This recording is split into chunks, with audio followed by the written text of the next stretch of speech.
What's going on, guys? Cookiez here, and this is the Hespori guide.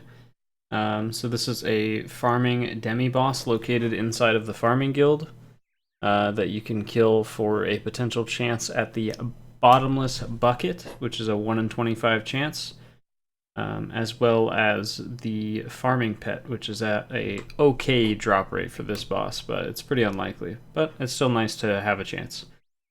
So the requirements for this is going to be you need 65 farming in order to access this area of the farming guild, and you're also going to need at least 40 attack, strength, and defense, or alternatively you could use something like 50 plus range or 50 plus magic with something like Iban Blast.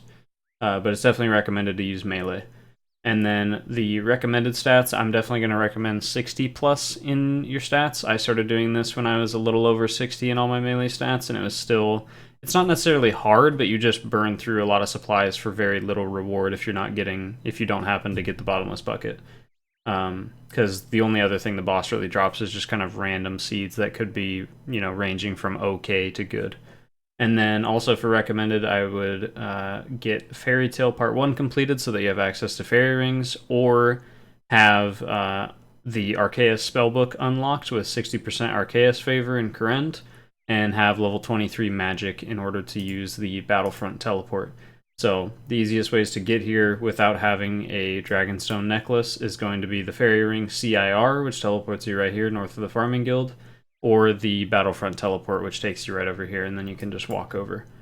And then you're going to access this part of the farming guild, and you're going to just bring basic farming supplies at first, and you need to plant the Hespori seed, so you just need a rake, a spade, and a seed dibber, and you just go down into this cave that is located in this section of the farming guild. You'll plant the seed here. You don't need compost or anything like that, or water. It will always have a 100% success rate of growing, and then you leave. It takes about 30 plus hours to grow, and then when you come back, it will look like this.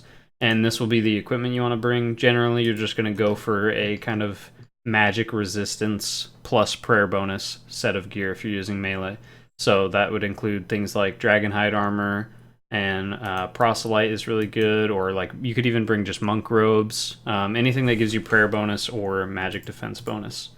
And then essentially for the inventory setup, we're just going to have, this is just to access the farming guild, so this isn't really required. And then you're going to need an emergency teleport out just in case. And then bring again, a rake, a spade, and a seed dibber. And then bring an anti-poison, superset, some prayer pots. You may not even need prayer pots with how fast this thing does, but I would advise at least bringing like 1 or 2 prayer potions. And then a decent amount of food. And then the only other thing I would recommend is a spec weapon and some darts or ranged weaponry. So that could be a short bow with bronze arrows. It could be literally anything, because you don't actually need to hit with them. You just need them to throw at these targets when they spawn. They're essentially adds that spawn.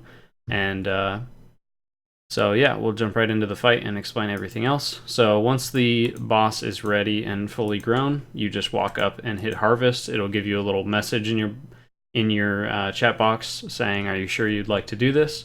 And always start out the fight with your darts or ranged weapon equip, because what is going to happen is when the fight starts, these little flowers here are going to blossom, and the boss is immune to damage until you attack each of these one time. So we're going to start the fight out with Mage Prayer on. We're going to start the fight. You'll see that the flowers bloom, and we just run around and attack them each one time.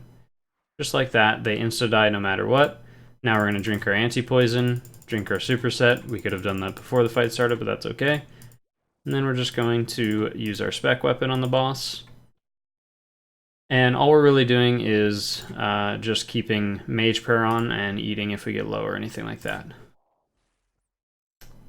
And the only attack to really watch out for is when the boss shoots this little like brown kind of arrow at us. Here we go, the flowers are respawning, and he's also doing his attack, so you can see we just got rooted. So all you need to do is just spam click anywhere. You can spam click attack, you can spam click to the left, you can spam click on top of yourself, it doesn't matter.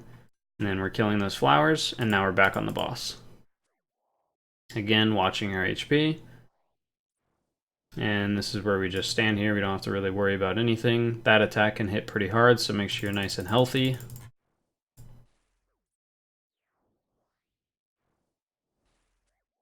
the flowers should be opening up relatively soon.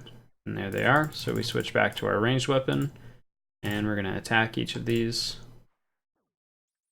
And we're going to stay nice and healthy. We're going to switch to our gear again and go back to hitting the boss.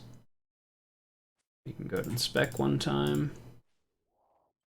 Unfortunate.